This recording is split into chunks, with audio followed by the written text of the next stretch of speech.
Welcome to the Geek podcast, where we tech the tech. I'm Void, and I'm here with my co-host Beej. Techie, tech. Very well said. Today we want to talk about a bunch of our day-to-day technology. This is kind of like 2 or 3 different topics that we took from our idea list and jammed them together. So we'll see how this goes. Right. Mostly I just wanted to start out with what technology do you use the most day to day? Because I know for me, there's no question it's my iPhone, above everything else. But how about you? Everything else. Yeah. iPhone is absolutely the most used. And I've tried to cut back. And actually, I switched to iPhone from Android because I thought it was going to give me more time away from my phone. Because Android gives you so much customization. And when you get super user on it, you can pretty much just mess with it and make it do anything you want to. And I had a Nexus, so I was basically having pure Android and just getting to tweak it and do everything. When it broke and I went back to iPhone for the simplicity, it made me stop using it for a while because you can't do as much. And now I'm using it pretty much constantly. Yeah, I love my phone. But I mean, my phone is connected to so many aspects of my life, I've been a freelancer for the last almost 3 years now. So I actually have email notifications pushed to my phone, which I would never do that when I'm working for somebody else. And you leave the office at night, I'm done, But when I'm my own business, absolutely. I need to know when clients need me. So I have all of my emails pushed to my phone, which is just key for me. I'm always I have it within my eyesight. I'm not constantly checking it, to see what's going on in my email. But if one comes in, I see it, and that's important for me. And then everything else, texting, phone calls, Twitter. I'm on Twitter all the time. If you guys don't know that already, if you're not already talking to me on there, yeah. Wunderlist, which is key for a bunch of my different workflows for both work and then just what I do with my free time, because Wunderlist syncs up everywhere. So I have a tab open on all of my computers that have my Wunderlist open, and then I also have it on my phone. So if I have thoughts about things I need to work on or workflows or just ideas I need to jot down, I know some people carry a notebook, but I'm all digital. So that's Wunderlist for me. I jot down my ideas in there. And I do both of that. I do both of those, where I use Wunderlist. Thanks to you, I've started using Wunderlist, and it doesn't do everything I want it to do quite like I want it to, but it is one of the best options I've found for that workflow, like you mentioned, and keeping notes and just jotting things down. But I do keep a notebook with me. I keep 2 or 3 actual Moleskine notebooks with me for different things, because sometimes I just want to write it down that I can get the ideas out better on a notebook than I can on my phone, and then go and transfer it later. And I'm so much quicker at getting it out digitally than I am at writing it. I haven't had a notebook and paper with me, and I don't even know how many years, since school, when they kind of made you because there weren't better options, I'd rather just have everything digital now. So those are all important to me. And then another thing that I'm constantly checking is the weather. And people in other areas of the country might not understand this, but no. Yeah, it's weird when I talk to other people and they're like, what do you mean you check the weather? When you live in in an area like I do, if you live in Minnesota, but it's also other parts of the Midwest, we get literally every season, right? It gets up to 100 here in the summer. It also gets down to negative 20, sometimes more negative than that in the winter. You don't really know what you're in for on a given day. If it's going to thunderstorm in the middle of the fall or the summer, or if you're going to get thunder snow, you don't know. Yeah, it's so all over the place. See, and that's so not the lifestyle that I have. I'll use my phone to check what the high or the low is in the morning or the night, and that's if I decide I want to wear something specific and just to know if I'm going to be uncomfortable. That we're so temperate for the most part. We have extremes. It's a muggy swamp here during the summer, but for the most part, we might get into the single digits in temperature every 2 years, maybe sometimes every year. We rarely go below 15 degrees here in North Alabama, Southern Tennessee. Yeah, and I know it's not super compelling talking about weather, but when 2 nights ago it was freezing here, and then today it's 70 again. We have a big range in our temperature. So I'm constantly looking at the forecast because when you live in Minnesota, you don't dress for what the temperature is. You dress for what the temperature will be, which is another something other people don't necessarily understand. Nope. If you're in somewhere temperate like you are, like I will go out in shorts and a t-shirt if it's very cold in the morning. If I look and it's going to be 70 later, like you just deal with it. That makes sense. Yeah. And that, you know, using the apps and things like that to keep track of it really does make your life easier. It's an increase in quality of life where you don't have to schedule out to watch the news and the weather and things like that at specific times. You just know what's going on. Yeah. And that's, you know, that's pretty much why I use my phone for everything. I don't really watch any kind of scheduled TV or you know, looking at anything that's at a specific time because I can check it on my phone because that is there. So that's why the iPhone is the most used thing that I have. Well, and even for me, just like for sending my daughter out to the bus stop in the morning or walking her out to the bus stop, like I need to know what level of like dress she needs to be in for the day, you know, because it can vary. Yeah. Like I said, it can vary between shorts and a t-shirt and like winter coat in a couple days, you know, it's not unheard of. And then the other thing I'm always using my iPhone for are podcasts and audiobooks because I'm subscribed to like 50-ish podcasts that I get every week. Gracious. Yeah, and when I run out of those, because I run out of those, I switch over to audiobooks. So I'm usually listening to a lot while I'm being productive or doing housework or going for a run or whatever. So like my iPhone is the core technology that I use all the time. And I think that's for a lot of people using our phones that I know, like my wife works at the public library here. And when we first started dating and got married, the computers at the library were used constantly. Like there was always about 24 people waiting at any given time for their turn on the public computers.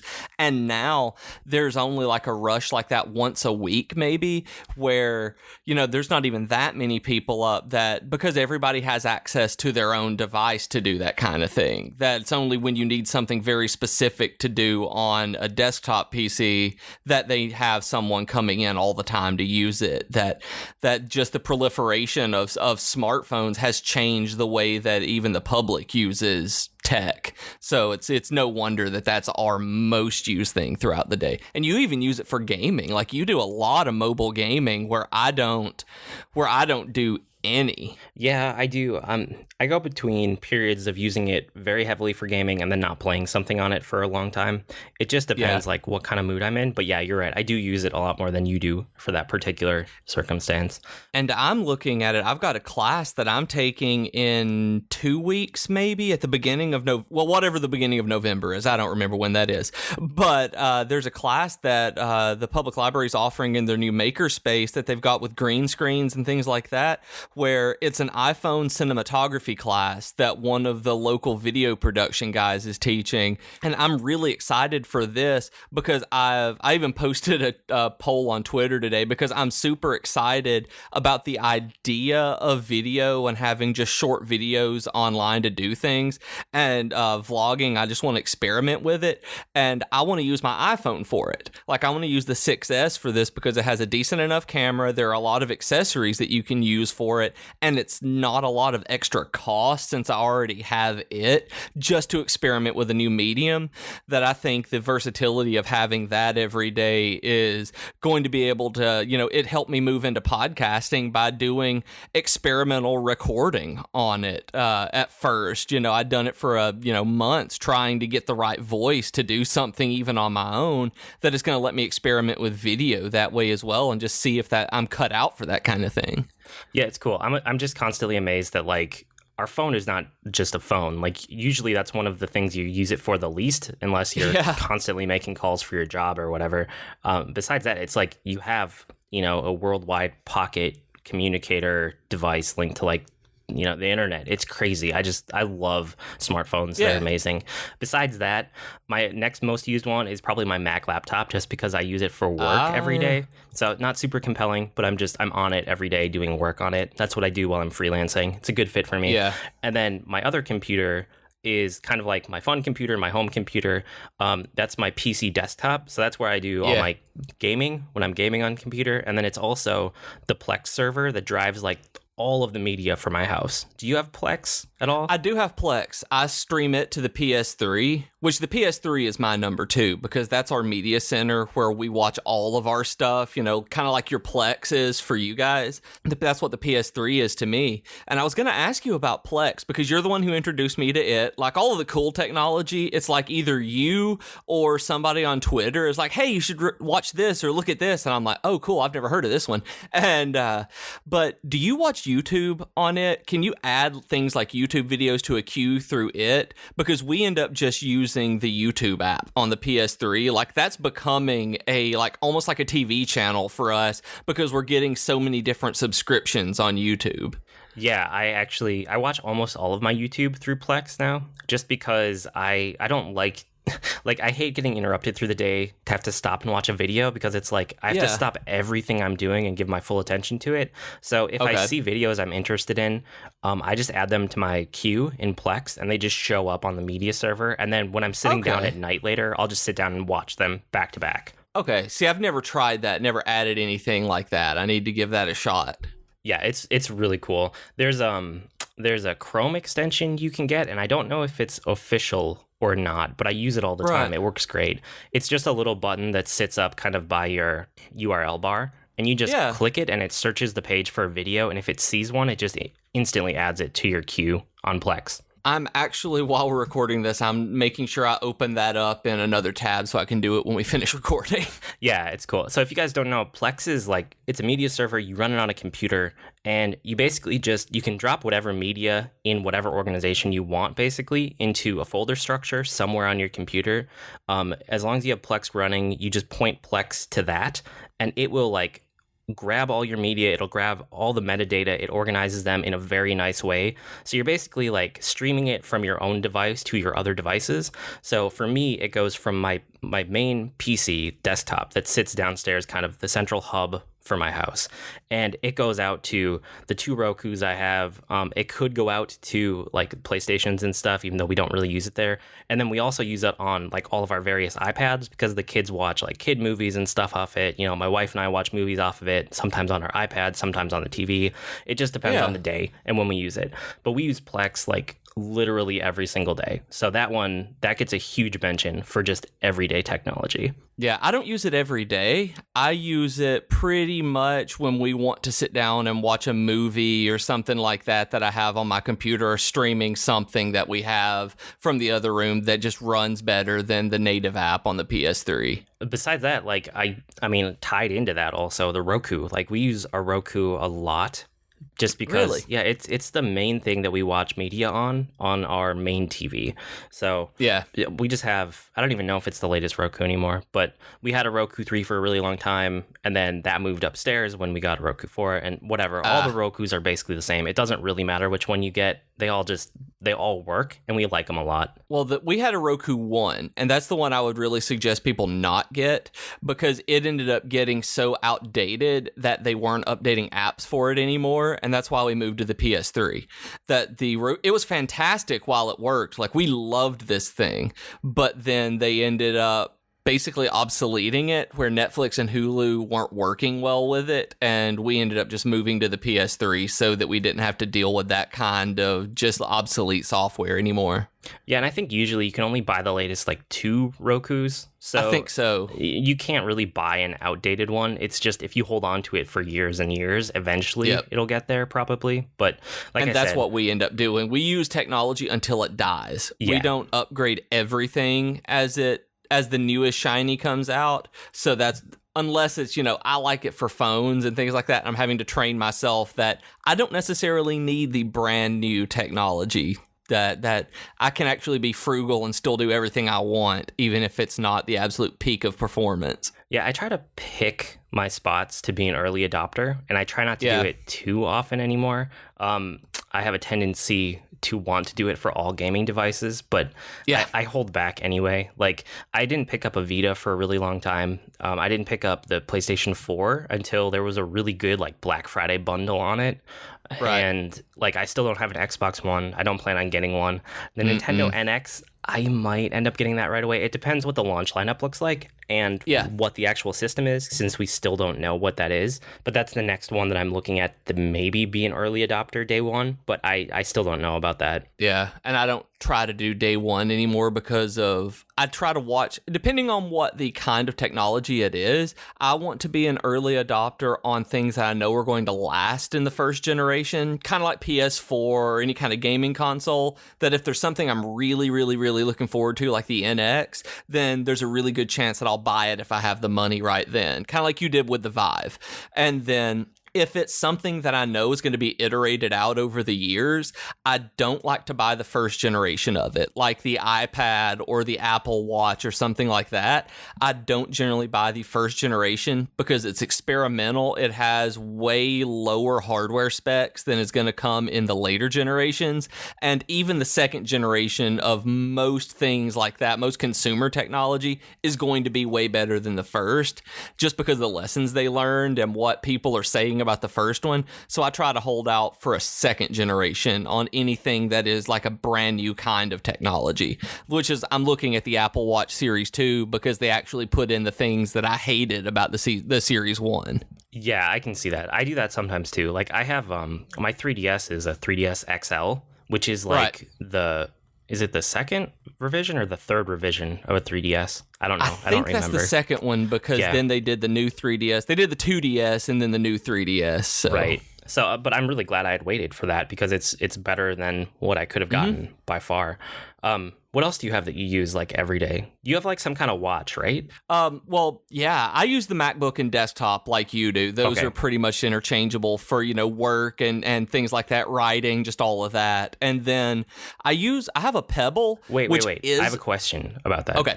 You said they're interchangeable. Are they actually, do you actually do work and play and stuff on both of your computers? I don't play on the MacBook as much as I used to because it's 6 years old as of Halloween this year. Okay. And so it slows down way too much whenever I'm playing any kind of game, basically, other than even Hearthstone slows down on it just because of the hardware on it. But in terms of working, yeah, I go back and forth depending on just what kind of day it is. If I'm at home, I tend to be on my desktop with more screen real estate and 2 monitors. And then I will just, if I'm out and about, I tend to do things on the 13-inch MacBook. See, so that's interesting. Working, it's back and forth for me because I keep everything synced, that I'm really, really, really hardcore about backups and syncing. That's why I'm so frustrated with Google Drive right now, is that I got used to Dropbox, and Dropbox kept everything perfect all the time, no matter what. But when I needed more storage, it was literally 5 times as expensive to use than Google Drive was. So the native apps for Google Drive keep messing up for me. That it's not syncing between the cloud. It's not between the cloud, between my desktop, and between my MacBook. There's always some kind of discrepancy, even though it says the sync is complete. So I'm getting a little frustrated at that, but it's very hard for me to justify the $10 a month versus the $2 a month. So I'm dealing with it and just using the web-based one for the most part. But yeah, I keep everything synced, but for writing and for work and for, web development and design and things like that I'm working on, for the most part, it's interchangeable. The only thing that I have on my desktop that I don't have on my MacBook actually is Photoshop. See, and that's weird for me because I keep my computers separate because I keep my mental space totally separate. Okay. When I'm sitting here in front of my Mac, I'm doing something productive. Like I'm recording a podcast, I'm editing a podcast. Most of the time, I'm doing work for clients, something with digital marketing or web development, or like one of the other things I do, video editing, any of that kind of stuff. Like when I'm here in this chair on this computer, I am in work mode, or at least productivity mode, even if it's not work that's paying, right? Once I step away from here, I break out of that. So if I was doing work on both computers, I think I would have trouble separating my mental headspace.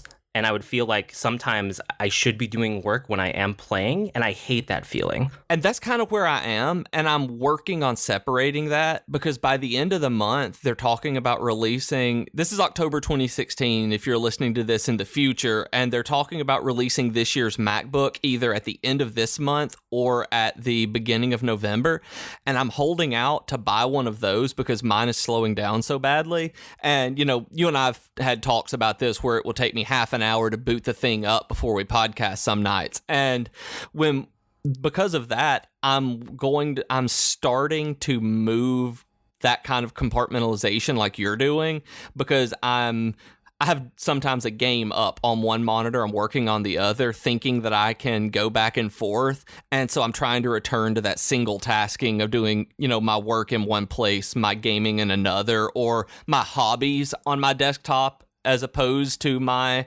Mac being for work. And I've even taken it so far as to whenever I have something that I need to get done, where this is the project or this is the thing that I've set out for myself to complete today, I go to the library to get done. I take my laptop, I put it in my backpack, and I just hightail it and pick a corner in the library and get things done that I need to get done that day, where I get distracted way more often when I'm sitting at my desktop, because it does have way more frivolous and fun things for me to do that I waste a lot more time because of it. Yeah, I'll just tell you from my own experience, it's much, much better for my mental health when I can separate it. And once I dedicated one computer to work and one computer to hobbies and play and home stuff, I felt so much better just about like both things, right? I felt better when I was doing work, and I felt better when I was done with work and just at home. I'm playing games on my computer now, you know? How do you balance that with your phone? Because I ran into this, the last few days for me have been working on social media calendars and getting things scheduled out for just being able to stay every particular network to stay somewhat active and scheduled out to at least be sharing things that people will think is cool, that I think is cool, that I don't want to bombard them with all at once. And I've had an issue as of yesterday where I couldn't get my mind out of that to be able to relax, even if it's, you know, for Geek Fitness, for Geek to Geek here, for a book festival that I'm working with, and I'm having a hard time keeping that part separated because I'm doing it on my phone, even when I'm, you know, about to pass out on the couch like I did yesterday afternoon, that I'm still thinking about all of the things that I'm doing that aren't necessarily personal projects, you know, and the working on something time on your phone if you're using it for both, because that's actually an issue that I'm having. I just don't do work on my phone. How do I say it? I will organize tasks on my phone, but I will not actually do work on my phone.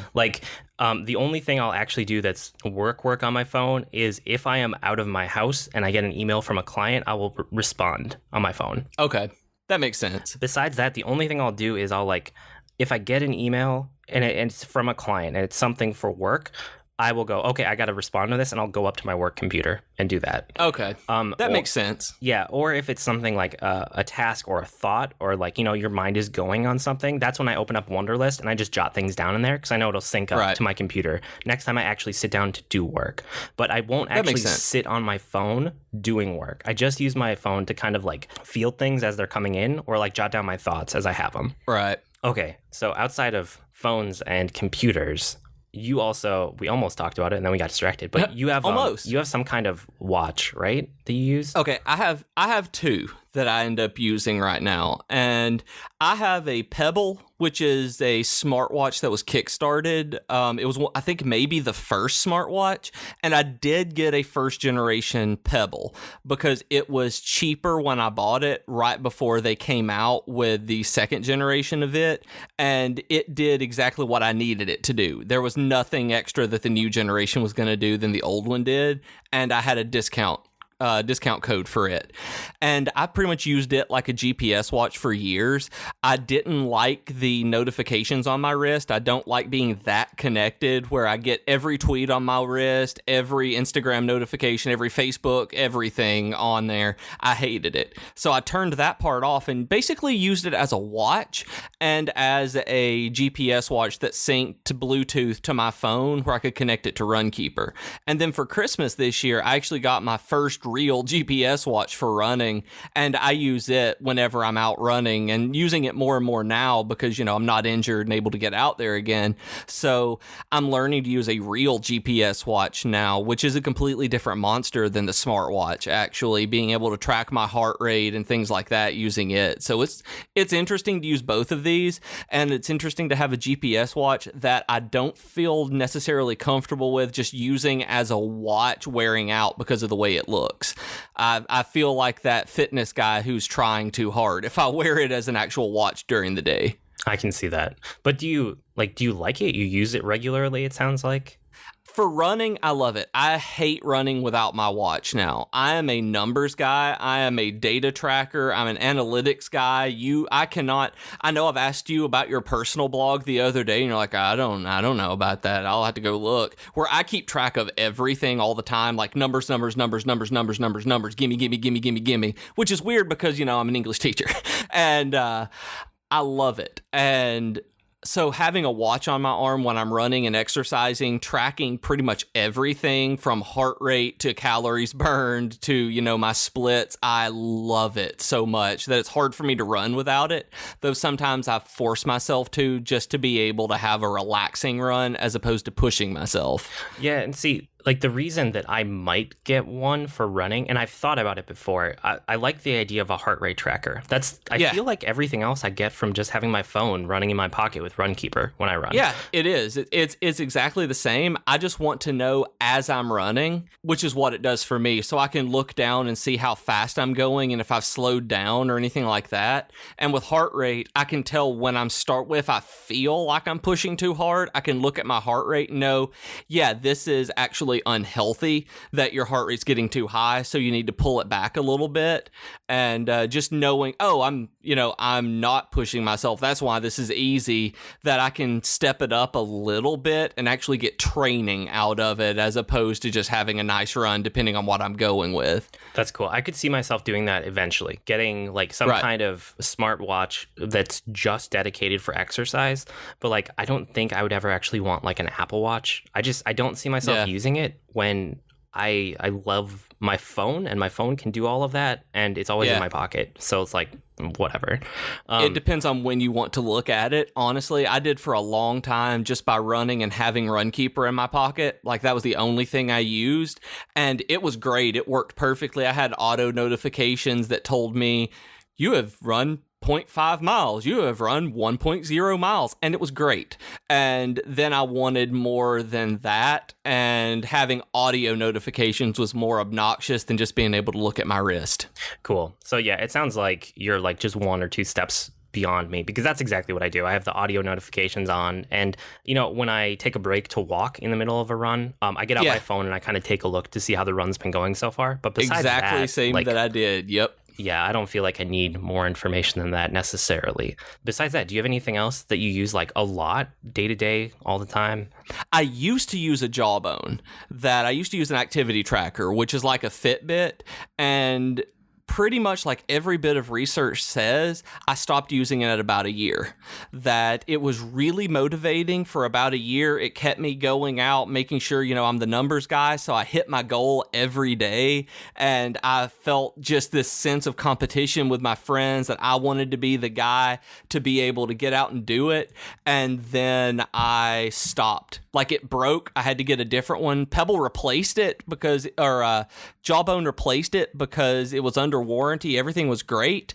And I just kind of stopped after that I didn't miss it. I didn't really want to go out. And I think that's a bad thing. That numbers motivation, I never got back. And I've gained weight since I stopped doing it. That I could never get that motivation back. And I'm trying to figure out how to get myself to care about that again. And I don't know how. Because it was super fun while I was doing it. I fell away and I just can't make myself care now. Yeah, and I mean, like, we're getting kind of more into like fitness here than technology, but I've found that I go through cycles of tracking things very closely and then barely tracking them at all while still gathering the data. So like I always have Runkeeper on, but sometimes like I really take a look at it after a run, and I do that consistently for a month or two, and I'm like, oh, I'm improving or I'm not, or where am I struggling? And then other times I'll go a couple months where I'm still using Runkeeper, like I'm grabbing the data, but when I get home I just hit finish run and I don't even look at it because I don't care. That's the way I'm looking at charts and things like that. Like I want access to it for when I want to look at it, but I don't necessarily look at it all the time. I think the technology being there is more important to me necessarily than using it. I just want to have it there for when I want it. As far as day-to-day stuff, the other one that we use a lot is the Amazon Echo, which is the Alexa. Yeah. And I'm not going to actually say that name again because if any of you are listening to this out loud on a speaker, I probably just triggered it for you.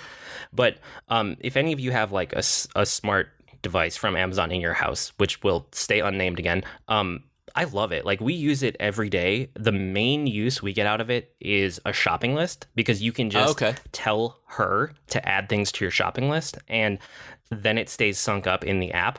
So my wife and I always have the same list that's synced between all devices, and we can just add things from the kitchen by talking to it, Okay, so there's an app that goes with this, that there's an Echo app, basically, that you can both use and sync up to the same account? Yeah, exactly. I didn't know that. See, I thought it was... I just thought it was self-contained. I didn't realize that it synced up to other, devices and software like that. No, it has cool. A ton of capabilities, and we don't use all of them. We don't even use most of them because, if you want, you go into the app and you can set up things like you can allow yourself to buy things by talking to it, or reorder some things if you're always ordering the same stuff from Amazon. You can set up. There are certain pizza chains that it has set up so that you can set up here's my standard order from, I think Domino's is one of them. And you can set that up in the app and then you can just tell her to order you a pizza and it'll just do it and it'll use Amazon payment and it'll show up at your door. That's cool. Things like that, you can track your packages with it, which we do sometimes, but really the things we do the most with it are the shopping list, which is amazing. We used to use another app that kind of syncs up, but then it's just an extra step to take out your phone and manually add it and then make sure that it's pulled down the data from the server. Whereas when we're doing it through the Amazon stuff, it's always sunk up. We've never had an issue since we've switched over to it. That makes sense. You can do things like track your calendar through it. You can ask when your next appointment is or what your day looks like. You can ask about the weather. You can ask for news highlights. I think you can. I know you can ask for podcasts too.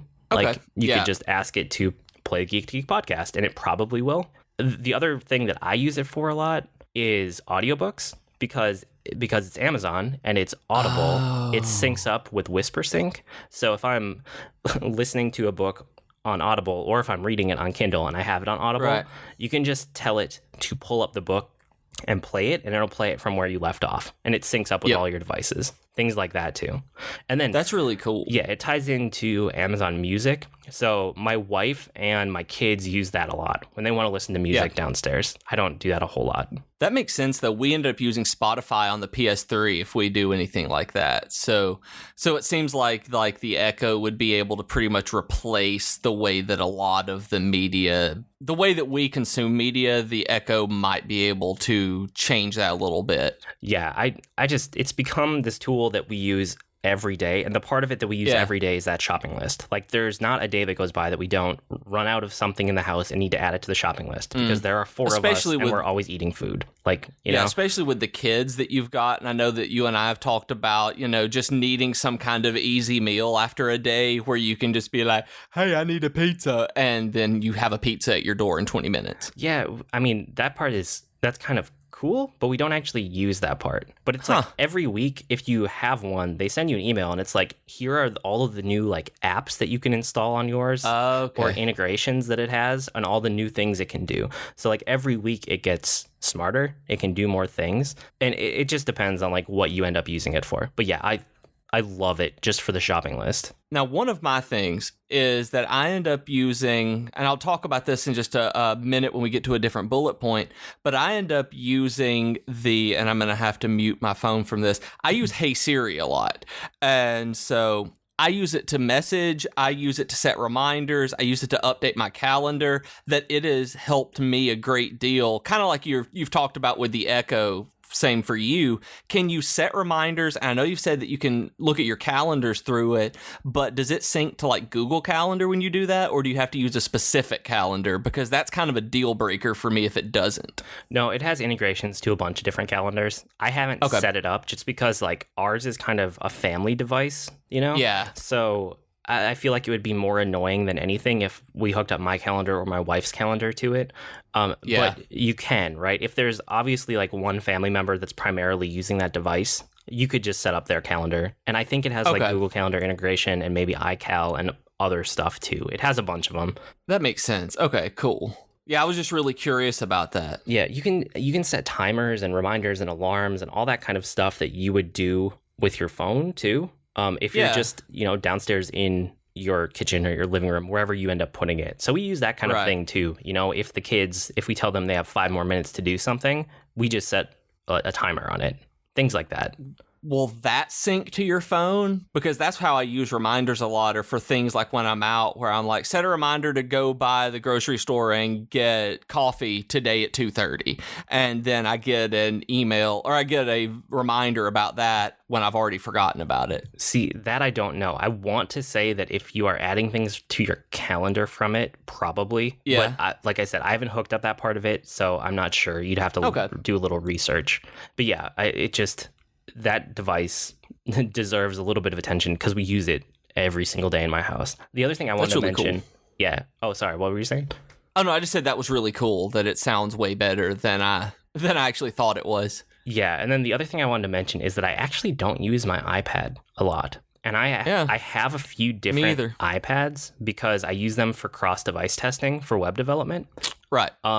So I use them for work, but I don't actually use them at home very often. The only time I would is if like my kids are on the TV downstairs and I really want to watch a show or a movie right then, and I don't want to wait for them to like go to bed for the night, I might get out my iPad. Otherwise, sometimes if a game comes out or I'm playing a game that has cross save between iPhone and iPad, I usually prefer to play on the iPhone. But if I know I'm going to sit down and dedicate a couple hours to like when I was doing the Final Fantasy V playthrough for the 4-job Fiesta, when I would sit down and I know I'm going to just like grind for a few hours because I need to, I would sync it over to my iPad and then I would play on my iPad while listening to something else on my phone. Things like that. And I use the iPad very little nowadays. Like I thought I would use it a lot more. I used to use it for comic reading a bunch, but I've stopped. I used it as an ebook reader until I got the Kindle, and I just realized that it's just way better for me to use a normal, dedicated Kindle than it was for the iPad. But what I end up wanting is an iPad mini, that I could really see myself these days using an iPad mini to manage social media. That as many networks, like I mentioned before, trying to set that kind of thing up, being able to sit on the couch with a slightly larger screen and be able to plan things out and do a lot of administrative stuff, I could totally see an iPad mini being what I need, like what would help me with my workflow a little bit. That the larger iPad is just too big for me, that it's uncomfortable and unwieldy since I don't watch things on it. I would like to have one that's the size of a small notebook and just get the things done that I need to get done. Yeah, I know a lot of people who have talked about like use cases like that, and what they ended up doing instead is to just get whatever the current model of iPhone is, but get the Plus model instead. Because that's what I'm thinking about. It's almost the same size screen, because you're getting to the point where it's like the iPad mini and the iPhone, whatever current model, the Plus version, are very close. So why not just have all the functionality of the phone? The main reason for me is running. and I had a Galaxy Note, the first generation, and it was too big and unwieldy to keep in my pocket while running. I hated it, and that's the main reason that I don't have a Plus right now. I just have the regular, and I want a Plus for whenever I upgrade, and that's when I will probably get an Apple Watch, because it's dedicated and standalone now. I can put music on it, and I can use Bluetooth headphones and keep GPS on it now that it has GPS on it, and basically be able to have the phablet left in my car at home and not worry about it like banging into my leg and bruising me. Yeah, I can see that. So those are kind of like our day-to-day devices, but we want to talk a little bit about just using technology and how we use it and stuff too.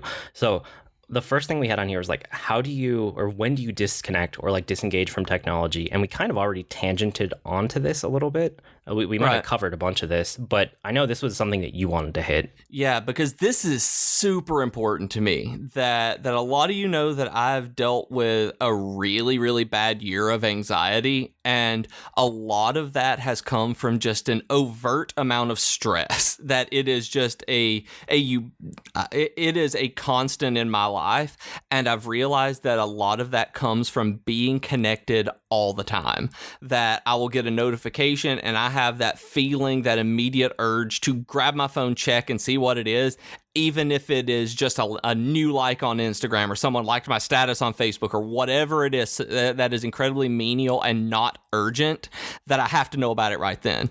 So I've had to learn and train myself, and I'm still working on it today, to make sure that there is a sizable portion of my day where I don't have any technology.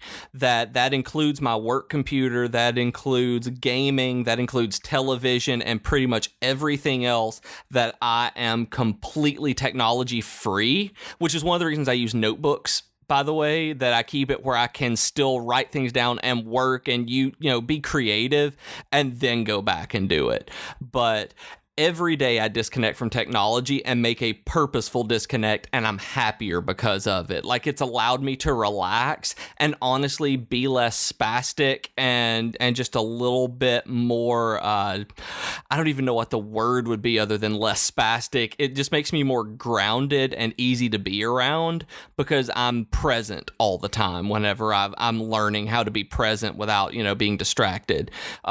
For me, every night before we go to bed, Jennifer and I disconnect from our phones, we turn off the TV, and we spend time together.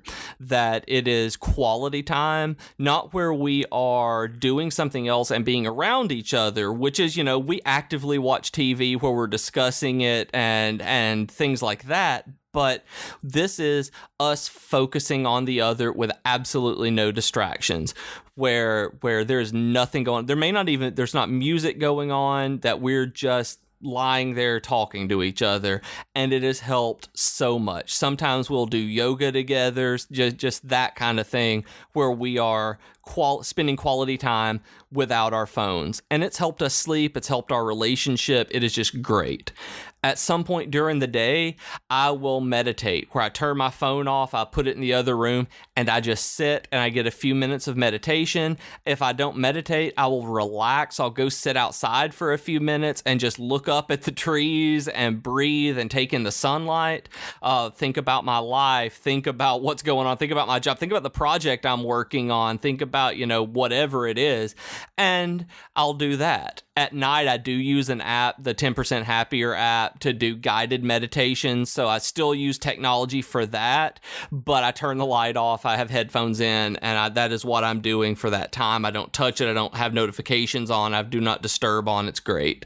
We have a no tech at the table rule, where if we're out to dinner, if we are at home at dinner, it doesn't matter. We do not have our phone. That we don't pull it out, even if we're having that typical cliched argument that every couple has. It's like, oh, I'm right and you're wrong, where you want to pull it out and see which one of us is right and look it up and Google it. We don't do that.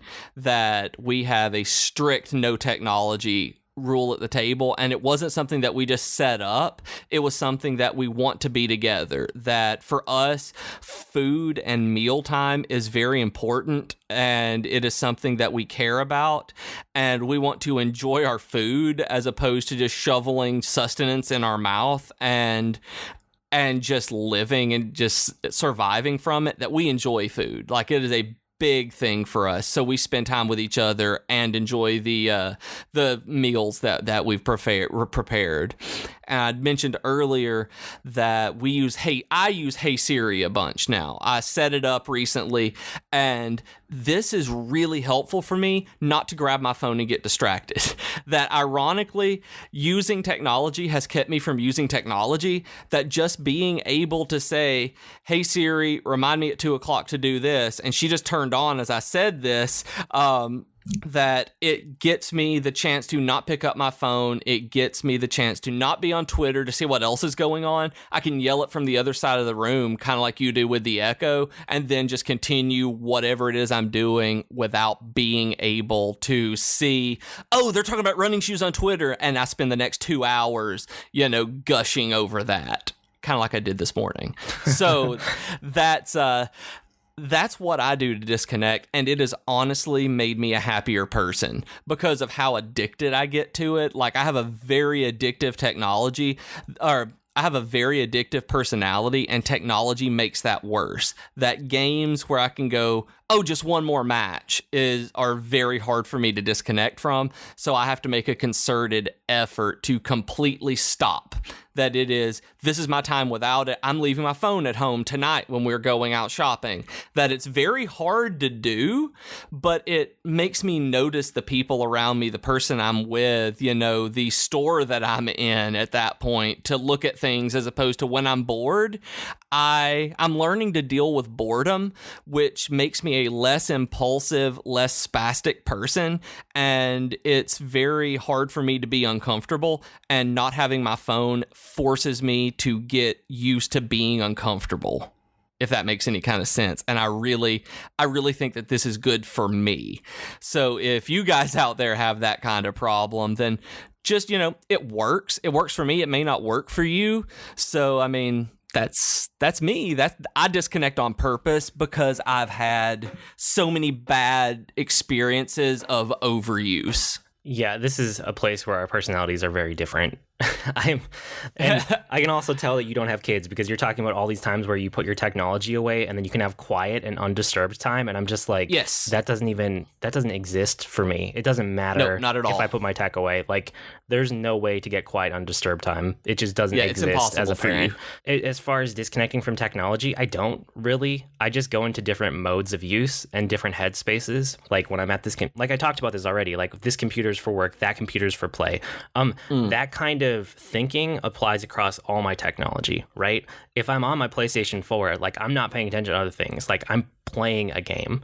Like, I'm not going to get distracted by other stuff. Other things, like, I don't have trouble putting my phone down. Like, if my wife and I start talking, like, if I had a headphone in and I'm doing stuff in the living room and she's doing other stuff and then we start talking about something, like, I'll pause what I'm doing. I'll take the headphone out. I put the phone down. I don't even look at it. Like, right. I don't have trouble switching modes or feeling like I have to check my phone. The other thing is that I don't have a whole lot of, like, notifications to my phone, because that would get annoying quick. And I'm wondering now how many different push notifications you actually get on your phone. For the longest time, I only had text messages, and that was great. I really, really hesitated to push emails to my phone, but I kind of had to when I went freelance. Yeah. And the second that I go back to a full-time job, that is going away. I do not want emails pushed to my phone if I don't have to, and I kind of have to right now. I started doing that same thing. Like, whenever I started having so much issue with stress and anxiety last year, I stopped getting work emails. I filtered my work emails to stop pushing to my phone, and it is absolutely wonderful to be able to say, okay, these are my work hours. I'm not working anymore. But freelancing, you can't do that. So, but you're absolutely right. That is very helpful. Yeah, the other thing is, like, my phone doesn't make a whole lot of noise or, like, buzz all that often, because most of the notifications that I have set up, like the email or like Twitter, those are two of the only, like, non-critical ones I have set up. Actually, email is kind of critical with my job right now. Those don't make noises. Those don't make my phone buzz. Like, I would get so annoyed and so distracted by that. The only thing that will make my phone do that is a text message or a call. And I have no problem ignoring text messages for a while if I'm doing other stuff, or phone calls, just rejecting a phone call. Like if I'm out for a run, or if I'm sitting there talking to my wife and I get a text or a call, like I don't have trouble just ignoring it until I'm done. Yep. You know? But again, this might just be a personality difference thing. So the other thing is, like, if I ever really want to get away from all of that, which, like I said, I don't have that many notifications that pop up, so it doesn't generally distract me or bug me, but I'll just flip my phone into do not disturb mode, so those don't pop up anymore. If I need to get one step beyond that, then I'll go grab my Kindle and I'll actually like read, but it's still on technology. I'm not disconnected. It's just a different piece of technology, you know? And even on my Kindle, I keep the Wi-Fi off, where it is basically just a book until I update another book, and I don't use any of the social features or store or anything. It is just a Kindle. It's just a book for me. Yeah, me too. But most of the time I just read on my Kindle app on my phone. Like I do 95% of my reading on my phone on the Kindle app. So notifications can come in and stuff, and I'll just ignore them if I'm in the middle of a book. No big deal. You're a better person than I am, because I can't. I have to put it in do not disturb so I don't see the notifications. That's one reason I can't play games, is because I keep seeing notifications and getting distracted. That I realized that was one reason I can't do mobile gaming too. You might want to try going into your phone and turning off all of your push notifications except for your texts. Oh, I should. I know I absolutely should. I did it on Twitter for likes and retweets and followers, and it did help a lot. The only things I get now are mentions, and it does help doing that a lot. Yeah, something to think about. But again, it's a personality thing. Besides that, I want to just ask, and this doesn't have to be a long question, but is there any tech that you bought that you thought you would use a lot, but you didn't? So for me, I wanted to say I'm glad I haven't bought the Apple Watch, because I feel like that might be a thing that was really cool for a week for me, and then I just wouldn't use anymore. I almost bought one right when they came out just for the hype, but I held off that early adopter itch, and I'm really glad I did. But in terms of things I actually bought that I thought I would use a lot, but I didn't end up doing that, the Vive. And I still love it. I still use it. I still really, really like it, and I think it's a revolutionary piece of technology, but it doesn't really work that well with my current like setup in my house, because I don't... If I had a dedicated gaming room, it would be different, because I would leave it set up. I would leave the headset plugged in. I would leave all of the light stands and the light station, lighthouse bases set up so that you could just put it on and fire up a game. But I don't have that space. I don't have an extra room.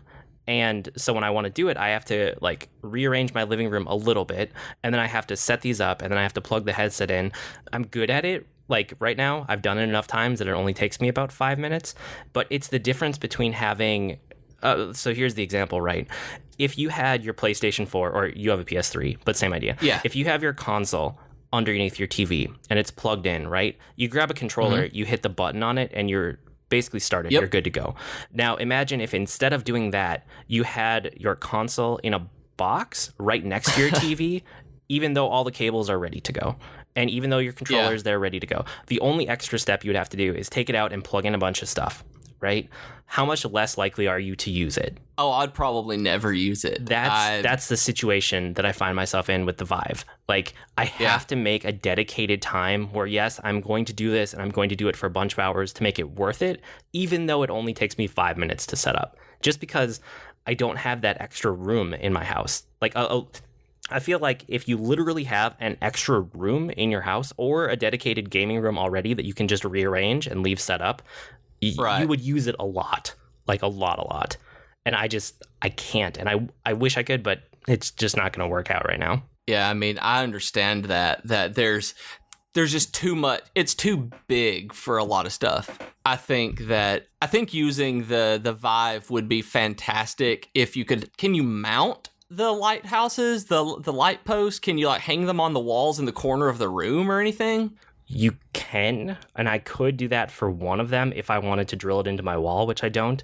But the other one, just the way that my house is configured, the place the other one has to be, I would still have to set that one up anyway, so it doesn't really matter. Yeah, if you couldn't do both of them, there's no point in doing one of them. Yeah, exactly. But do you have anything that you thought you would use a bunch and then you just didn't? Honestly, the Pebble, whenever I realized how much I hated the push notifications on my wrist, it became just a GPS watch. That it was a budget GPS watch for me that I barely wore, except for running, which is fine. I mean, that was what I needed it for, but I just didn't get the use out of it for what it was made for. And then honestly, if you guys remember, and you remember when I bought the 3DS and was so excited about it, I sold it within a week because I just didn't need it. That my wife has a 2DS for pretty much everything that I wanted to play. I didn't like really any of the exclusive 3DS games, and I just got rid of it and got the Vita. Which is way more suited to what I want to play. The 3DS is a fantastic system, but just didn't use it. It just didn't click with me. The new 3DS, rather. No, that's exactly what I wanted to know. Just what did you think would click and didn't quite do it? And then the other question I had for you, is there any technology that you're particularly excited for? I really want to know what they're doing with the iPhone 10. Well, I say the iPhone 10 because I'm assuming that's what they're going to call it because it's the 10-year anniversary of the iPhone next year. And they're supposed to make it a really, really huge upgrade compared to what the 7 has been. And I'm really excited to see what they do. If they make the screen bezel, much smaller or non-existent, there's supposed to be a no physical home button next time, which I really, really, really, really, really, really, really, really, really liked about my Nexus and there, original Galaxy Note. Say what? That's already there on the latest one. Oh, is it? Do they not have a physical home button on this one? No. Oh, that's really cool. Like, it's fantastic. Like, I hate having a button that can break. And so that's a huge selling point for me. I didn't know that was actually in the new one. That's really cool. It's like the only thing about the 7 that I would care about. And then I'm looking forward to the MacBook at the end of this month, that they're supposed to have the context bar instead of function keys on this one.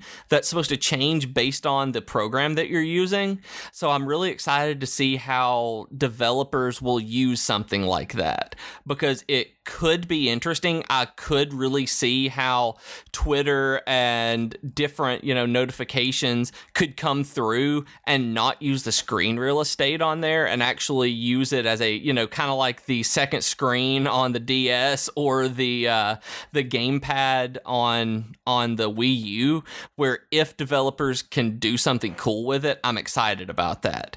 If not, then it's just going to be a faster computer that I get, and I'm not going to ever touch that thing, but other than to adjust the volume and screen brightness. So we'll see. It's a neat idea. We'll see if they do anything with it. And then, the NX, maybe it'll be cool. Maybe it'll be really, really poopy, but I don't know. I'm excited. I'm hesitant about it. I'm tentatively excited about it. Hopeful, I guess, but I'm excited to see what they do with it. No, for me, the NX is probably the first one, the most immediate in the future one that I'm excited for. Yeah. Just because I always end up buying Nintendo systems, whether I get them as an early adopter or a couple years down the line. Like, I've owned every Nintendo system. So it's basically a foregone conclusion that I will pick one up at some point. So I'm excited for it. I want to know what it is at this point. Slightly farther future, beyond that, I'm super excited for self-driving cars because they're not that far away. There are still hurdles to overcome, but they're not that far away.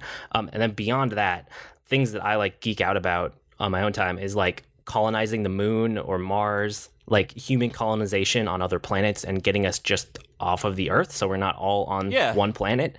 And then even further future than that, I really am interested to see by the end of my lifetime what kind of medical advancements there have been, if we ever get to Star Trek level of medical advancements where you just have a hypospray that does everything and just cures people, nanotechnology, things like that. Who knows where it could end up, even though we're not there yet. But those kind of things, those futurology things, I geek out about those, even though a lot of it is just who knows if it'll show up or in what form or how it'll end up being. But I like looking into that type of thing. And thinking about that, I really like the idea of augmented reality. That I was so excited for Google Glass, that I was so excited because this is something I've wanted for years, is the idea of a lens that lets you interact contextually with the world, that you just have that overlay, that kind of HUD, that you look at something, you look up, you see, what temperature it is. And yes, obviously I know you look up, see what the weather is like. Yes, it's sunny because there's the sun. But, you just have the context of that. You look at somebody and honestly, facial recognition lets you know their name. And a lot of people think that this is really creepy. And I think it's fantastic because of the things that it could do in terms of safety, in terms of just being able to interact with your environment, that I am huge into knowledge. Like, I just want to know everything. Like, I'm really curious. I just want to know everything. I look at a tree and I know what kind of tree it is. Just small things like that. I really look forward to this kind of augmented reality, just to be able to get context about everything. And it could be overload, but with the way Google Glass failed, I really like the idea of, I know how far out this is going to be, but I really want having this kind of not necessarily, I don't want to have to pull out my phone when I want to do something. I want to be able to just turn it off whenever I need to, that kind of thing, where I want it to be integrated into my life that way, where like augmented reality could be super helpful for that without just having to have it on your wrist or on your phone. Just having it there would make it much easier to deal with, I think. Kind of like, I just want everything all at once, kind of like the Echo is for you. It's just like, yeah, you do this, it's done. Kind of like I use Siri to be able to just get things done and just move on. That's what I want augmented reality for. It'll be interesting to watch like the HoloLens and stuff and what they do over time, what those end up, whatever like the end commercial product ends up being for that will be fascinating. I'm not as excited about it as you are, but I am interested in it and I want to see what they do with it. Yeah, it could be really awesome. Yeah. Oh, we're already over an hour. So we should probably move on. Our geeky offer of the week is still Gamefly. If you want to get games sent to you and you send them back and it's a rental service, it's really cool. You can get a free month trial if you do gameflyoffer.com/geek to help support the podcast. And also you get a free month, which is sweet. Weekly Geekery. If you don't know, Weekly Geekery is where we share what we've been geeking out about this week. And before I do that, I wanted to say we're going to do some kind of question and answer show, Ask Me Anything style, sometime in November, probably around Thanksgiving, around the holiday, so we can record it early and then release it and not worry about the podcast that week. So if you want to start sending us your questions, go ahead. You can send them to the email. You can send them to our Twitter, which is @Geek2Geekcast. The subreddit, we'll make a thread on there and we'll keep it up to date. So we'll basically just pull all of your questions and just answer a bunch of them, and that'll be a whole podcast episode. So if you have anything you want to ask us that we haven't covered or is off topic or whatever, or about behind the scenes of the podcast, you can start sending those questions our way. Okay, what do you have for Weekly Geekery? This week, I've really been playing with Buffer. I don't know if you guys, I've been huge into social media this week, setting things up, planning things out, calendaring things that I really have been interested in this. So Buffer has been on my mind. I subscribed to the awesome plan for just upgrading to get the amount of social networks that I use invested in it. And it's a scheduling system for social media and a sharing system. But the reason I like it so much is because it's not manual. You basically just hit a button, add it to a queue, and it will work through on various social media platforms on a schedule that you have preset. So if I have 15 articles I want to share with you guys, I can just add it to my Buffer queue, and then over the course of a week, it will spread those out and send them out to you, as opposed to me just throwing everything out on Twitter or Facebook and them getting lost in the noise. So I'm really geeking out about this right now and trying to figure out what the best way is to share everything that I love with you guys and stuff that I think is really cool with y'all. So Buffer's really neat. That if y'all have never tried it, I use it in conjunction with TweetDeck, and they're pretty much the way that I interact with people online these days. That I really like it. So I think y'all should give it a shot. And it's free. I mean, you can use it however you need to, but so you can give it a shot. But when I paid for it, I got more options in terms of scheduling was the main reason I did it. But yeah, Buffer's really cool. Cool. For me, I did more GameFly. I got Rise of the Tomb Raider this week, and that was the one that I probably spent the most time on. There were a couple other RPGs I got that just I didn't get hooked, so I sent them back right away. But Rise of the Tomb Raider, it was a really, really cool like action adventure game for the first 2 or 3 hours, and then you get into like the main meat of the game, and they take the survival like crafting gathering mechanics from the first game and they put them back into it, and that is where I started to lose steam on it. It changed the way I played from just enjoying the experience and like exploring and just trying to like push forward and like accomplish goals. Now instead I have to stop every couple seconds and like turn on the survivor vision, like look around, see if anything in the environment is highlighted that I need to go pick up or break or whatever, and like gather enough things so that you can craft the upgrades to your weapons. And every time you gather things you get experience, so it's like you don't want your character to be underpowered. So I felt like I had to check every nook and cranny and corner, and that totally just ruined the game for me. Yeah, it would. I hate that kind of mechanic in a game too. So that just making them tedious is not fun. I don't understand why this is a theme and a way of development these days. So it was like there's this really good game underneath that, and if you don't mind gathering, crafting, survival mechanics on top of it, check out Rise of the Tomb Raider, because it's good. There's like a good game under there. Even after I hit that point, I pushed ahead another like 2 or 3 hours. So I played about 5 hours total, and then I just couldn't deal with it anymore. I wasn't having fun because I had to look in every corner for everything. Yeah. And I know you technically don't have to, but it's like that's just the way that I felt like the game was making me play, and I didn't like it anymore. So I sent that one back. Besides that, Overwatch has a PvE Halloween thing going on right now. Yeah, that's really cool. It's really fun. It's super fun. I wish that they had a PvE mode all the time. If you guys don't know, PvE is player versus environment as opposed to player versus player, PvP.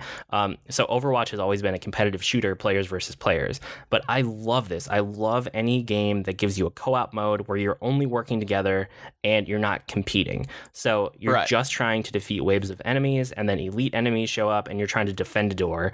And it's all themed for Halloween. But it's like, I wish they took this mode and made it permanent and just put it in the game, because I would play Overwatch so much more than I do right now if I could play this with other people.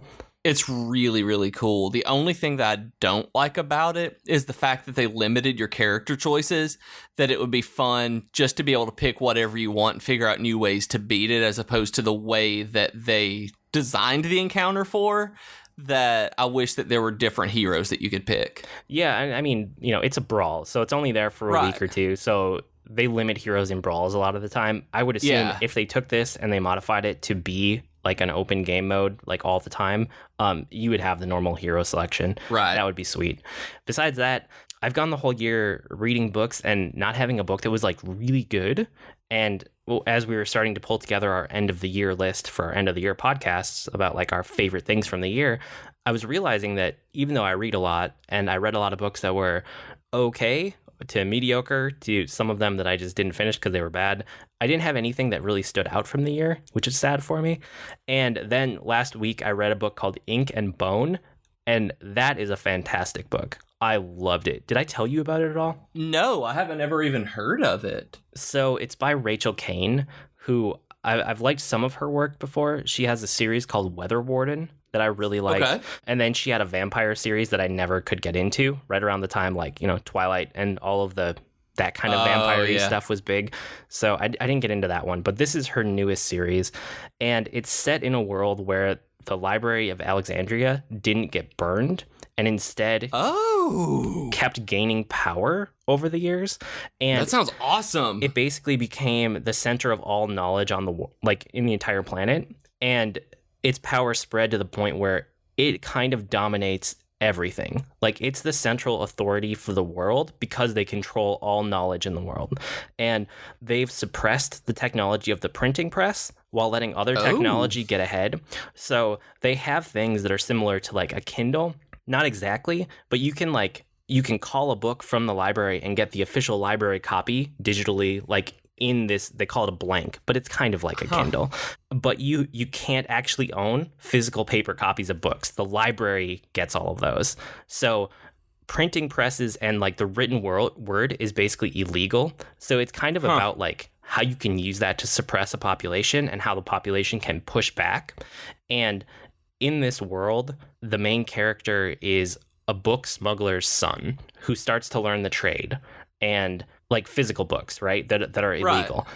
And he starts to learn the trade and then realizes it isn't quite for him because he appreciates books too much and like the knowledge that they represent. So instead, his family basically gives him the option. They're like, you can go join the library. Otherwise, like, you're kicked out of the family. Like, you can go and try to join up and you're going to be our inside man. Otherwise, we're not supporting you anymore.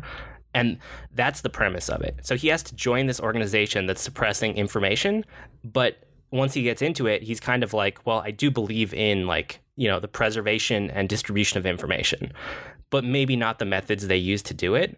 It's really, really interesting. That sounds really, really fantastic.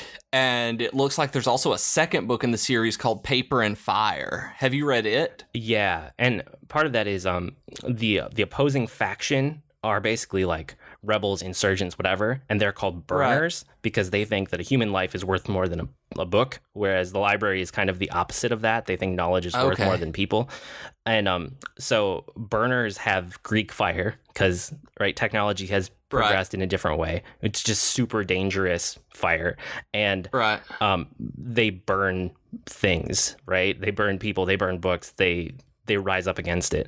So yeah, it's a really, really cool world. I really like the characters. And it's the first book that when I finished it this year, I immediately looked and said, is there another one? I want to know what happens next. So I picked up Paper and Fire, but I haven't started it yet. That's awesome. I'm so likely to read that soon. Yeah, it's really good. And chances of me finishing the next book soon are very, very high. I'm in the middle of the Ahsoka book because it just came out for Star Wars.